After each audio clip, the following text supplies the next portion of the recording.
An 8-year-old girl had to choose between hunger or losing her father forever. She wasn't in a war, but she still lost because of him. And what he left behind wasn't money. It was something no one wants to inherit. Taidy, an 8-year-old girl. Her small wooden house used to be filled with her mother's laughter and her father's off-key singing, sounds that made her believe the world was always kind. I'm singing off-key again today. I like it best. But the laughter didn't disappear in a day. This wooden house didn't collapse in a day. It was sold off one sound at a time. Her mother's laughter disappeared first. Her father's singing was gradually replaced by the sound of cards clattering on the table, the sound of glass bottles rolling on the floor, and the sigh of a child who didn't yet understand the meaning of vice. Just this one round, I'll get it all back. Dad, will you come back and play with me? The little girl began to understand something. The breakdown of a family didn't happen instantly, but it was sold off one sound at a time. She began to understand that adults don't always lie, but they are very good at deceiving themselves. The teacher's lounge was too quiet for an 8-year-old. A simple question, yet too heavy for a small heart to bear. The teacher said calmly, "You haven't paid for your food for 5 days." Taidy clutched the hem of her short tightly. "I'll pay. My father is about to receive a lump sum of money." The teacher sighed. "Do you know how many other children say that?" Taidy looked up. "And do they get to eat?" The child's questions silenced the adults, because sometimes the truth is harder to answer than the rules. Another teacher interjected softly, "The school isn't a charity, we have expenses." Taidy, "What do I have to be to get food? To be a good poor person?" No one answered. That day, Taidy was made to sit in the corner of the room during lunchtime. While the other children ate, Taidy sat listening to the sound of spoons clinking against plates, like the sound of a clock, counting her hunger. A man asks, "When are you going to quit?" The father laughs dryly, "When I'm rich." The sound of cards shuffling continues.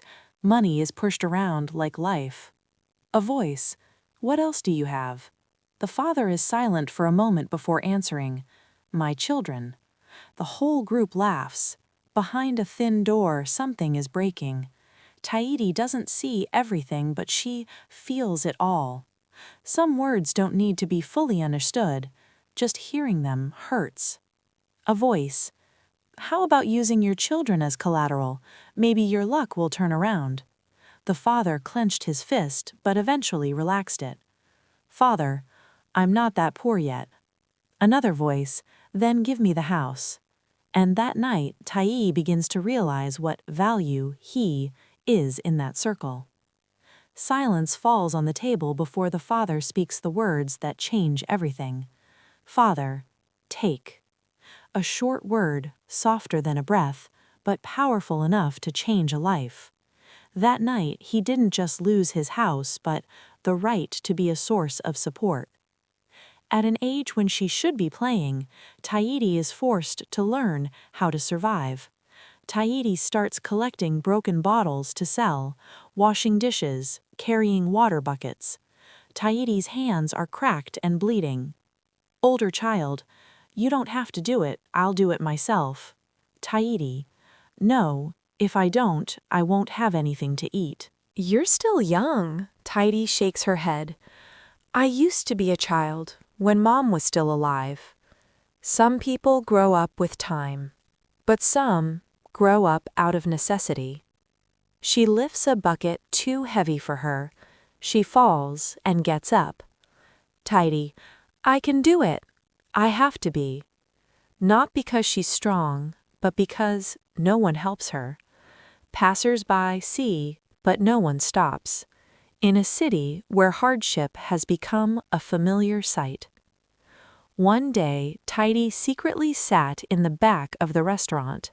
The back of the restaurant, unseen by anyone, became the dining table of a child who had to learn how to prolong hunger. Taidy sat eating the few remaining scraps of rice. Her small hands scooped slowly, as if afraid it would run out quickly. Taidy, eat slowly so I can last longer. Hey, the owner shouted, that's throwaway food. She froze, but didn't put down her spoon. Taidy, I know, but I still want to live. That answer left the owner speechless. Some words aren't loud, but they are heavy enough to make the listener hold their breath. Some people waste food, but I have to fight for it in the trash. The child's words weren't a reprimand, but they were like a judgment. Not because they were harsh, but because they were true. In a world where some people have too much, others only need enough to survive. The owner sighed deeply. Come inside and eat. Don't make me look any crueler. Dad came back with his last bit of money. He placed a small sum on the table. Dad, I'm quitting, this time for real. Taidy looked at the money, then at her father. Taidy, how many times have you said that, Dad? Dad, silent. Taidy, I'm not afraid of being poor, I'm afraid you won't choose me. But a child's words were far more impactful. Impactful enough to make the father almost breathless. Dad slumped down. Dad, I tried. Taidy, but what did you try for me or to get revenge? Some decisions aren't just about losing money, but they are about choosing who to lose. A long silence followed, and that night Dad made his choice. He stood up, picked up the money, and walked out without looking back. The officer read the documents in a stern voice. The ownership of this house has been transferred. Taidy clutched her old water bottle tightly. Can we stay another day? No, this is an order. An order, short and clear, but for a child it meant having nowhere to go. The father stood staring at the house, his eyes empty. I need time, he whispered. Taidy held his hand. I'm here. But he slowly pulled his hand away. Father, I'm going to fix everything. Taidy, don't go. I don't want the house, I want you. He didn't answer. Sometimes what a child needs isn't a house, but someone called home. That night he chose to go to the same place that had destroyed him time and time again. I'll wait for you. And this time it didn't just take the money, it took his life as well. Taidy became homeless. She was perceived as pity, voices, annoying, voices, suspicious. In the eyes of others, she had many names, but no one called her a product of society. These kids will grow up to be the same, one voice whispered. How can a child of a gambling addict be good? Taidy heard every word, but she didn't argue. Judgments were spoken so easily by people who had never lived her life. The shop owner placed a plate of food in front of her. Eat, don't listen to them. Taidy whispered, if I argue, I'll waste my time. But if I prove them wrong, I'll lose my life. The shop owner paused. What will you choose? Taidy, I will choose not to be what they say. The child's answer was simple, yet it was more powerful than any teaching. In a world of swift judgment, she chose not to judge herself according to those voices. Years passed. Taidy's life seemed to be getting better. Taidy continued her studies. Officer, here are your scholarship documents. Taidy, anonymous? But some truths often wait until we're ready to accept them. One day, she found the truth in a document.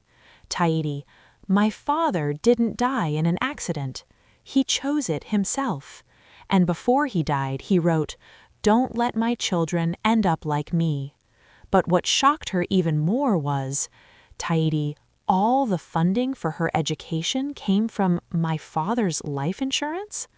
The truth was heavier than she imagined. Her father didn't disappear because of bad luck, but he chose to end everything himself. And the legacy he left wasn't just money, but it was a question: what should love be exchanged for? Time passed. Taidy grew up, becoming someone who helped homeless children. A child who once had no one became someone who helped others. But some questions still brought her back to the same place. One day, a child asked, "Did you ever hate your father?"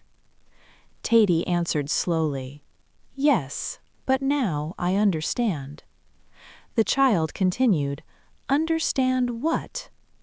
Taidy looked into the distance and said, "He didn't abandon me. He chose to die so that I could live." She picked up an old water bottle. There was still the last drop of water in it. Taidy said, "But that is the most painful legacy." She paused before speaking softly. "Because it means that the people who love us sometimes destroy us before they help us. Like her father's love left behind in a form no one wanted." And the final question of this story is, if love must be exchanged for destruction, is it still called love? Taidy grew up strong, not because she wanted to be, but because she had no choice. When she learned the truth about her father, she didn't cry immediately. She sat still for a long time, as if making a difficult decision. "Dad chose to end everything so I could start anew." She clutched the water bottle, the last drop still there. But it's not fair that a child has to live to atone for the mistakes of adults. She looked up, tears silently streaming down her face. "I won't be like Dad, but I won't forget him either."